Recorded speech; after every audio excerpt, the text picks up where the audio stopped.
Hello everybody, welcome back to my YouTube channel. So guys, in this video I'm going to be showing you how to fix profile view option not showing on your TikTok. So guys, let's get started without wasting any time. So first of all guys, what you need to do is just simply make sure that you have an updated version of TikTok.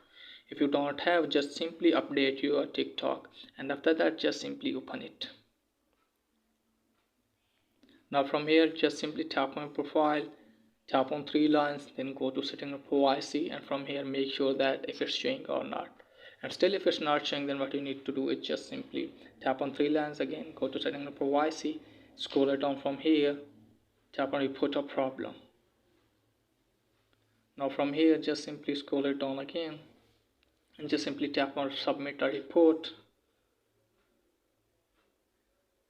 and here you have to write this one. So I have already copied and given in the description as well, so you can copy from there.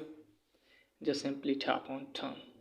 Now tap on submit and your request will be submitted, and TikTok team will contact with you within 48 hours and they will fix your problem as soon as possible.